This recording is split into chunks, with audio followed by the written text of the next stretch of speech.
has spent the past 34 years in prison and over the weekend celebrated his 66th birthday, also at that prison. It's Native American activist Leonard Peltier, and he's been serving time in prison for the death of 2 FBI agents.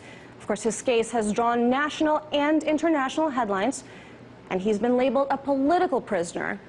And of course, many activists are demanding that the U.S. government release him. But will they? RT's Jihan Hafiz has more on this case.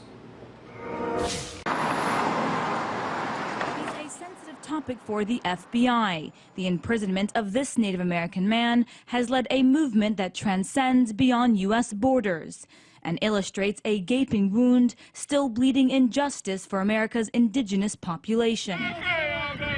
It's a far cry from justice for Leonard Peltier. The 6-time Nobel Peace Prize nominee spent his 66th birthday in prison, marking over 3 decades since he was convicted of a crime many argue he did not commit. They had no evidence at all that he killed anybody. And that's in the court records. It all began here on the Pine Ridge Indian Reservation in South Dakota.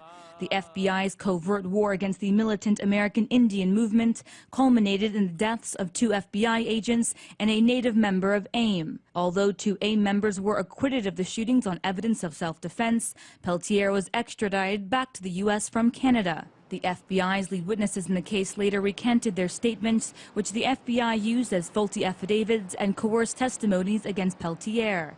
Regardless of the questionable evidence, Peltier was convicted of 2 life terms in prison. He has been labeled by foreign heads of state, U.S. lawmakers, Hollywood movie moguls, and members of the European Parliament as a political prisoner of the United States. The Hollywood version of Peltier's story suggests he was framed by the FBI. They're gonna kill you if you stay here now. Come on, let's go. Well, sometimes they have to kill us. They have to kill us because they can't break our spirit.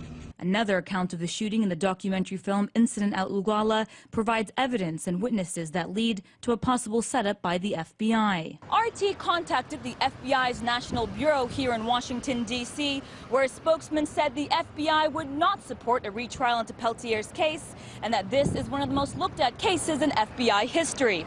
After numerous appeals were denied in the courts, the FBI says justice was served in Peltier's case because he is guilty.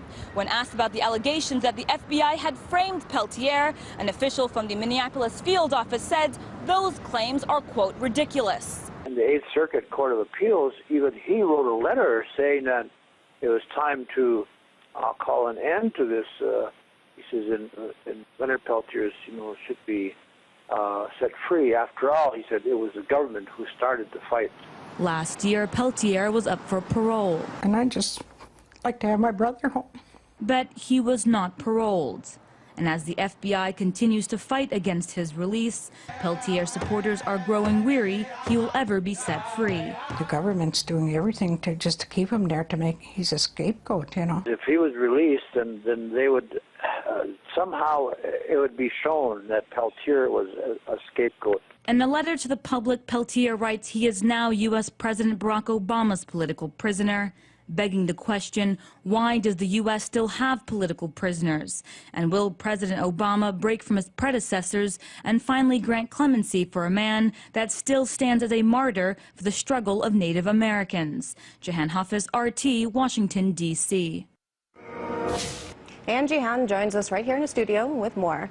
Jihan, now in your story you mentioned this covert FBI operation against the Native American movement, which struck me as a little bit interesting since we historically came to this country and took their land. So what is this covert FBI movement against? Sure, I'm referring to COINTELPRO initiative, which is the FBI's counterintelligence program. And this initiative actually targeted anyone in this country that had a radical way of thinking that was mobilizing on a mass effort to empower minority communities.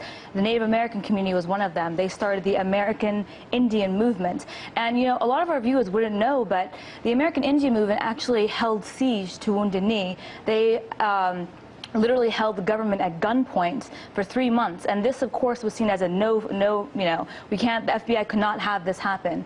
And why did groups like the American Indian movement come about? Well, in the early 19th century, the American government had a very effective program to assimilate Native Americans, take away their identity, away their culture and their language. Then they had something called the relocation program, brought them out to the cities, and of course they became mobilized and very political, which then born the American Indian movement. The FBI had to subdue this group.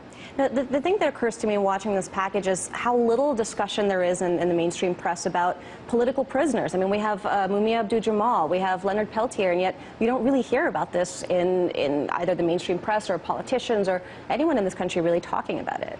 Yeah, well, you know, a former high-ranking government official said that America actually has 200 political prisoners. Most of them date back to this COINTELPRO era, you know, and so for the most part, why don't we know about political prisoners? It's because they're not well known, and for the most part, the mainstream media doesn't cover them. Geronimo Pratt was in prison for 30 years. He was just released because the FBI falsified his evidence. So that's, for the most part, why we don't know about political prisoners in this country. Well, I guess that's why we have RT and you here to tell us more about this.